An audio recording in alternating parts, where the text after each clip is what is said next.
Assalamualaikum warahmatullahi wabarakatuh. Selamat siang anak-anak kelas 12 IPA. Semoga kalian semua dalam keadaan sehat, baik-baik saja, dalam keadaan bahagia. Di sini kita berjumpa lagi dalam pembelajaran bimbingan konseling, di mana yang sebelumnya kita tidak pernah berjumpa pembelajaran bimbingan konseling. Namun ternyata sehabis PABTS kita diadakan jadwal untuk bimbingan konseling. Bimbingan konseling kali ini untuk kelas 12 tidak berat, sama seperti kelas 10, kelas 11 tidak berat, tetap pembelajaran bimbingan konseling yang santai, namun lebih mendalam. Kenapa Ibu bilang lebih mendalam? Ini lebih mendalam dan serius. Kenapa begitu? Karena sekarang saatnya kalian sudah kelas 12, sudah saatnya kalian memikirkan masa depan, sudah saatnya kalian tidak main-main lagi, sudah saatnya kalian untuk lebih serius memikirkan masa depan kalian sendiri. Jadi tidak ada kata-kata lagi nih, saya malas, saya bosan, saya jenuh. Karena apa? Karena ini udah bukan masanya kalian lagi. Masanya kalian sekarang adalah belajar dan persiapan untuk kalian lulus nanti. Seperti itu ya. Sebelum kita memulai pembelajaran, mari anak-anak semua kita berdoa, sekaligus kita mendoakan bumi kita tercinta ini dari hilangnya wabah. Mudah-mudahan hilang selamanya dan kita bisa kembali belajar di sekolah dengan senang hati, dengan baik, dengan penuh kegembiraan dan semangat. Berdoa, Ibu persilahkan semuanya.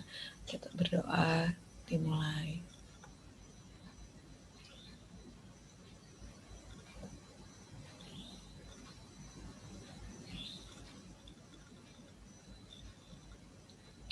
Berdoa selesai. Di sini seperti mungkin di layar kalian tertera mengenal program studi. Di sini mengenal program studi dan strategi memilihnya.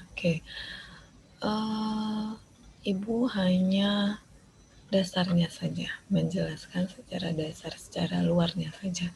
Jadi nanti kalian sendiri yang memilih, kalian sendiri yang berpikir kalian mau kemana, seperti itu ya. Jadi harus dipikirkan dari sekarang kalian mau memilih jurusan apa dan kalian sudah tahu setelah lulus SMA mau kemana. Makanya Ibu bilang tadi kita santai tapi serius karena ini berhubungan dengan masa depan kalian.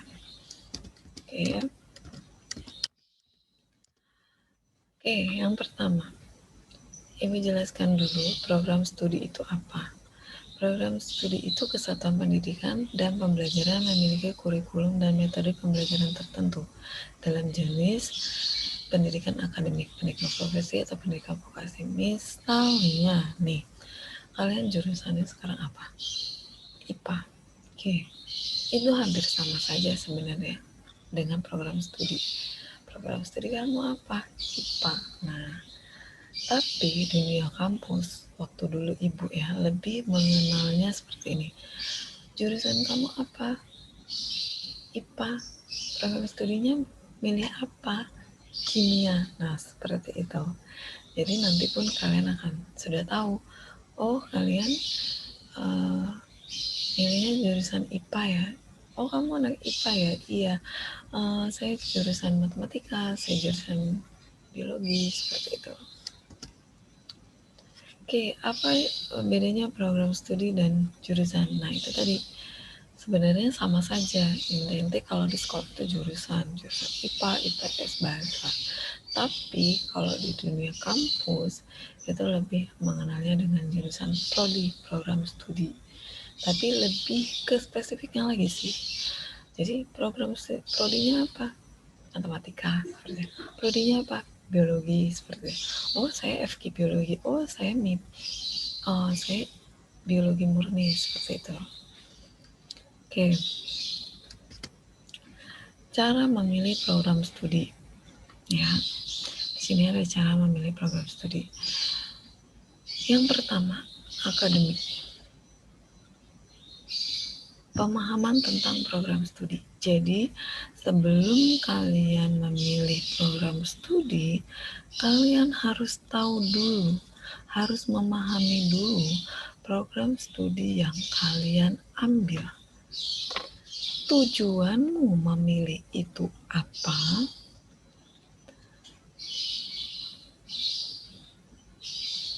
Isinya bagaimana?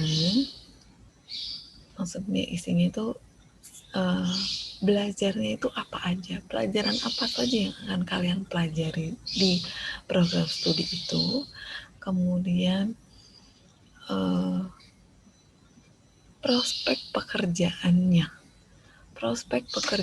itu kemana, seperti itu ya. Itu yang harus kalian pikirkan, itu yang harus kalian cari tahu. Jadi kalau kalian mau memilih kuliah, kalian harus tahu tujuannya apa, pembelajaran di dalamnya apa saja, kemudian prospek pekerjaannya itu bagaimana 5-10 tahun ke depan. Itu ya. Oke. Kedua, kemampuan akademikmu. Jadi kalian harus mengetahui kemampuan akademikmu.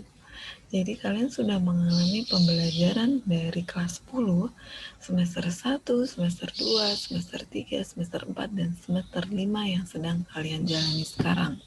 Oke. Kemampuan akademikmu bagaimana? Coba cari tahu. Cek nilai rapotmu. Semester 1 seperti apa? Semester 2 bagaimana? Semester 3 seperti apa? Semester 4 bagaimana? Seperti itu. Jadi jangan sampai kalian memilih jurusan A, kalian tidak tahu kalian mau kemana, tujuan memilih itu apa, prospek pekerjaannya kemana, itu hanya sekedar pengen aja disuruh orang tua dan lain sebagainya. Itu tidak bagus, nah. Walaupun kalian disuruh orang tua, kalian harus cari tahu. Jadi tidak salah nanti ketika kalian sudah mengambil jurusan tersebut. Itu ya, itu penting. Jadi itu yang harus kalian pikirkan. Itu penegasan ibu, oke? Itu yang harus digarisbawahi. Oke. Kemudian ada non-akademik. Non-akademik di sini menyesuaikan cita-cita, ya, menyesuaikan cita-cita, minat, dan bakat. Oke, cita-citamu apa? Kamu maunya jadi apa? Jadi jangan hanya waktu kecil ditanya, kamu cita-cita mau jadi apa? Dokter, mau jadi presiden. Tapi kalian tidak tahu kalian mau memilih jurusan apa.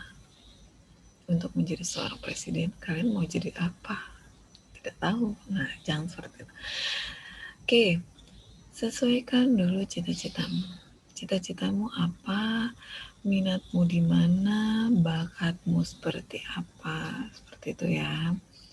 Baru kalian convert ke kemampuan akademikmu. Ya. Baru kalian convert ke kemampuan akademikmu. Oke, selanjutnya faktor dan variabel pendukung. Oke, menyesuaikan cita-cita, minat, dan bakat. Menyesuaikan cita-citamu. Misalnya, oh saya dari dulu kepengen sekali untuk menjadi seorang dokter. Kamu minat nggak jadi dokter? Oke, saya minat. punya bakat nggak jadi dokter? Jangan sampai nanti ketika jadi dokter, kalian takut membedah orang, takut untuk tertular penyakit, takut untuk melihat darah. Jangan sampai seperti itu. Kemudian harus realistis. Realistis bagaimana? Jangan sampai memilih dokter karena cita-cita saya dokter, minat saya dokter, saya tidak ada keluhan ketika melihat darah, saya tidak ada masalah ketika melihat kecelakaan dan lain sebagainya, tapi tidak realistis dengan kemampuan akademik. Itu salah. Jadi harus dipikirkan kemampuan akademikmu menunjang atau tidak. Oke, informasi yang sempurna. Jadi kalian harus cari tahu informasi perkuliahan itu, jurusan itu, tempat kuliahnya, kemudian prospek pekerjaannya, lokasinya, biayanya, daya tampungnya, diterimanya berapa, masa depan karirnya, pekerjaannya. Oke, prospek 10 sampai 10 tahun ke depan seperti apa? Kenali pesaingnya. Kenali pesaingnya itu seperti apa? Kenali pesaingnya dengan cara misal kalian memilih program studi di UGM, di PTN UGM, Perguruan Tinggi Negeri UGM. Oke, alangkah banyaknya yang memilih jurusan di UGM. Itu yang harus kalian pikirkan. Kenali pesaing-pesaing kalian untuk di sekolah di sana. Oke, pahami jejaring perguruan tinggi tujuan tersebut. Pahami jejaring perguruan tinggi. Jadi kalau kalian memilih PTN itu, program studi di PTN tersebut, dia bekerja sama dengan perusahaan-perusahaan internasional tidak, perusahaan-perusahaan bonafit tidak. Jadi agar kalian ketika lulus dari sana, kalian tahu kalian mau bekerja di mana. Tren di sini adalah kalian memilih jurusan yang prospek pekerjaannya bagus 5-10 tahun ke depan. Jadi itu ya, itu yang harus kalian pikirkan. Jadi kalian memilih jurusan bukan hanya untuk gaya-gayaan sekarang, karena teman-teman milih jurusan itu semua, ikut-ikutan teman, karena teman-teman semuanya lagi heboh dengan jurusan tersebut. Jangan seperti itu. Tapi pilihlah jurusan yang memang sesuai dengan kemampuan akademikmu, sesuai dengan lokasi dan biayamu, sesuai dengan cita-citamu, sesuai dengan minatmu, sesuai dengan daya tampung jurusanmu, seperti itu. Dan sesuai yang terpenting adalah dengan prospek pekerjaannya, seperti itu ya. Jadi jangan ikut-ikutan. Jadi kalian misalnya, saya mau memilih jurusan kedokteran karena teman sekelasmu sedang memilih jurusan kedokteran semua. Saya mau masuk psikologi karena ambil mudahnya. Teman-teman saya milih jurusan psikologi semua. Jangan seperti itu, malah justru prospek pekerjaan yang paling sedikit atau pemilihan yang paling salah atau konyol, ibu bilang seperti itu. Jadi jangan ikut-ikutan, tapi memang dari hati nurani kalian sendiri. Memang itu yang kalian inginkan dari diri kalian sendiri. Seperti itu ya. Jadi ini ibu jelaskan dasarnya dulu. Nanti kita ke depannya lebih spesifik lagi. Kalian harus milih jurusan apa, bagaimana, dan paling banyak prospeknya seperti apa ya. Jadi sekarang pelan-pelan dipikirkan. Sekarang dasarnya dulu dipikirkan pelan-pelan. Saya mau kemana, saya mau jurusan apa, nilai rapot saya bagaimana. Jangan karena ikut-ikutan. Oke, selanjutnya. Ini ada tugas di mana kalian mencari informasi sebanyak-banyaknya tentang program studi PTN atau PTS.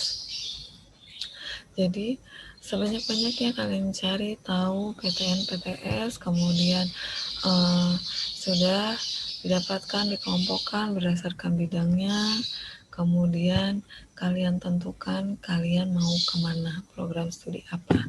Di sini ibu cantumkan plan A, plan B, plan C, plan D, terserah. Kalau kalian mau plan F, plan E, plan F, atau sampai Z sekalipun, silahkan tulis sebanyak-banyaknya, tetapi itu sesuai dengan minatmu dan kalian sudah tahu prospek pekerjaannya. Dan di situ juga dituliskan plan A, misal kedokteran, prospek pekerjaannya seperti apa, lokasinya bagaimana, dan kalian harus mencantumkan seperti itu di tugasmu ya. Ingat, sekali lagi ibu ingatkan, jangan ikut-ikutan, tetapi kalian memilih jurusan itu memang berdasarkan yang kalian minati. Oke, mungkin video ini singkat, tidak apa-apa, karena ibu hanya ingin dasarnya dulu, memberitahu kalian, mengingatkan kalian. Nanti ke depannya kita lebih spesifik lagi ya, tapi kita membahas jurusan-jurusan yang kalian minati nanti ibu rangkum, dan ibu cari tahu kalau jurusan ini seperti apa, jurusan ini bagaimana, seperti itu, prospek pekerjaannya seperti apa ya. Tapi ibu merangkumnya berdasarkan tugas-tugas yang kalian kumpulkan ke ibu. Oke, mungkin sekian dulu untuk minggu ini. Ibu ucapkan terima kasih dan tetap semangat untuk kalian kelas 12. Jangan males, jangan bosan, karena ini udah bukan masanya kalian lagi untuk bosan, bukan masanya lagi kalian untuk males. Kalian sudah kelas 12, sudah tidak ada penyesalan, sudah tidak ada lagi yang namanya bercanda, bergurau, atau tidak serius, karena kalian sudah kelas 12, sudah di depan mata untuk menatap masa depan. Oke, cukupkan dulu video ini. Ibu ucapkan terima kasih. Assalamualaikum warahmatullahi wabarakatuh.